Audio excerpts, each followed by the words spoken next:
Okay, so let's move on now and look at the G chords and variations on them. First of all, this one. The second and third fingers fretted on the 6th and 5th strings at the 5th fret. Then the first finger in the 4th fret fretting the 3rd string.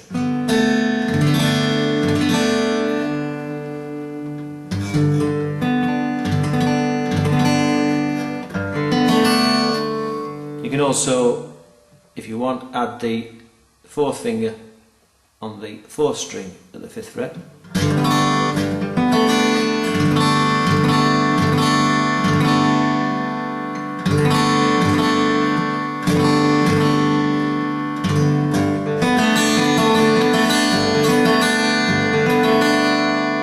And you've got a G chord, lovely. Full sounding G chord. A simple variation on the G chord is at the 2nd fret, just 2 strings. Your 5th string and your 2nd string, 2nd fret.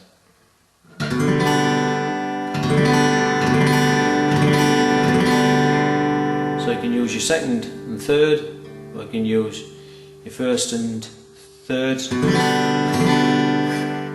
whichever's most comfortable for you.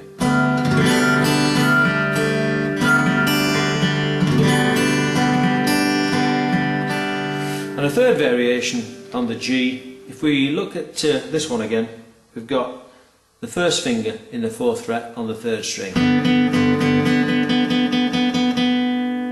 So if we pick that up again with the little finger, and then place the first finger in the 2nd fret on the 5th string.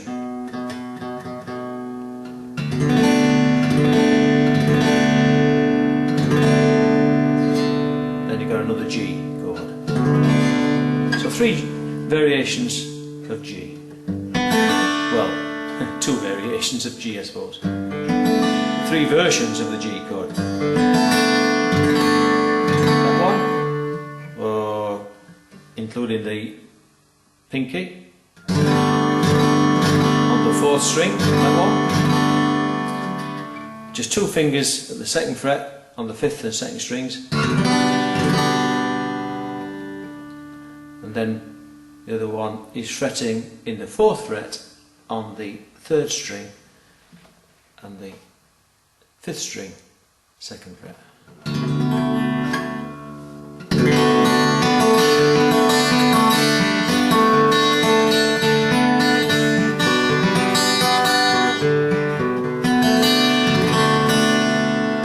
And those are the G chords. Alrighto, let's look at the A chord now, an A7, and a couple of variations on that. If we take a standard A shape in standard tuning, then we're looking at 3 fingers in the 2nd fret on 2nd, 3rd and 4th strings.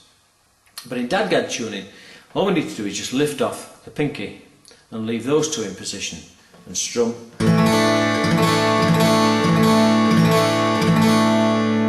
And I think we've got an A5 chord actually. I don't want to get too technical and get too hung up on the chord names at this stage. Now we can then reintroduce the 4th finger or the pinky, but not on the 2nd string but on the 1st string in the 2nd fret.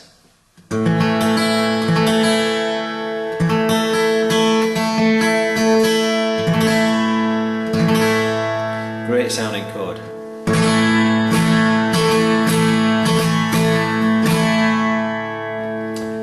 And then if we lift off the 3rd finger, just leaving those 2 in position, 2nd fret, 1st string, 2nd fret, 4th string. Easier though for me, and probably for you as well, if you play with the 2nd and 3rd fingers. And you've got another variation on the A, or A7.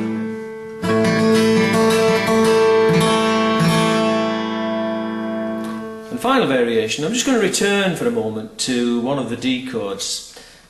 That's first finger, third string, second fret, then introducing the pinky on the fourth string at the fourth fret.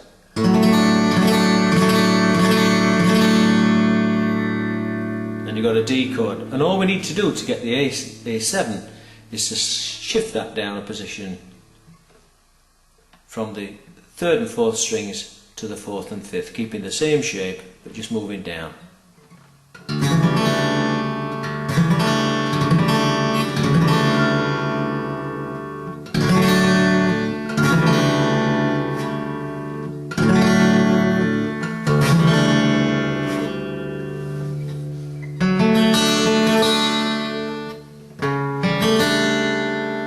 Alright, let's run through that again.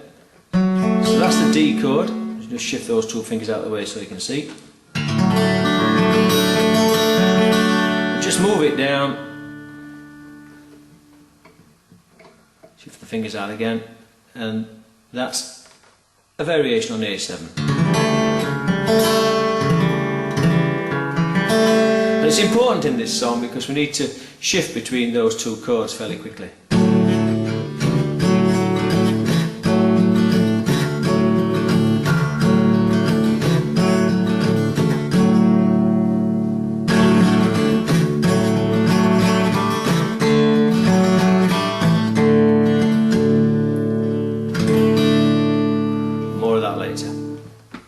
Okay.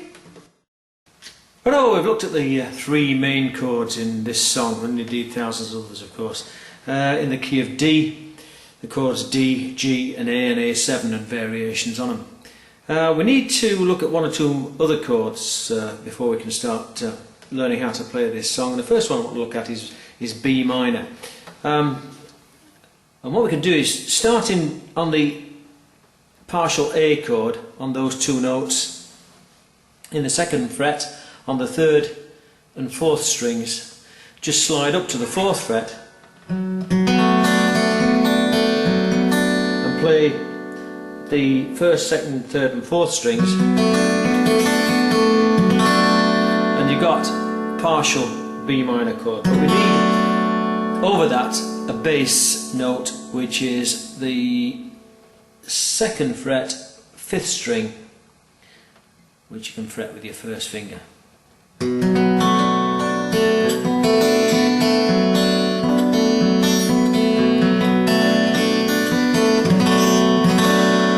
So that's B minor.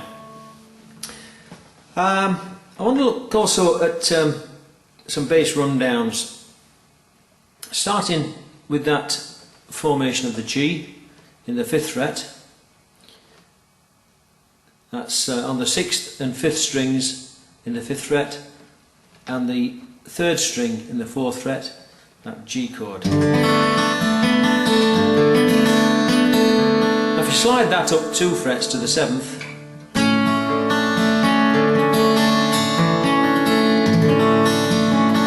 you've got a variation on an A chord, which sounds great.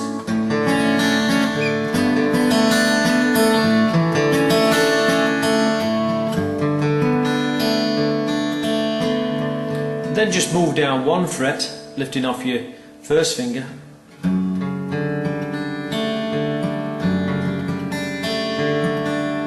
And you've got basically an F sharp minor. To play it fully, you'd need also to place your first finger on the third string in the second fret.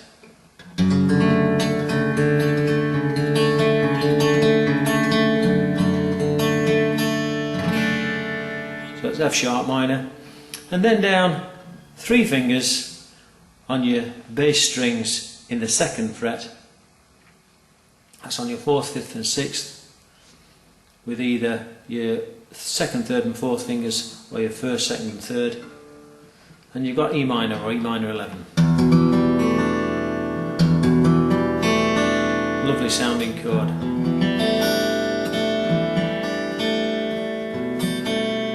So a useful practice is just to switch between those chords, just dropping down from the 7th to to the fifth, to the fourth, to the second,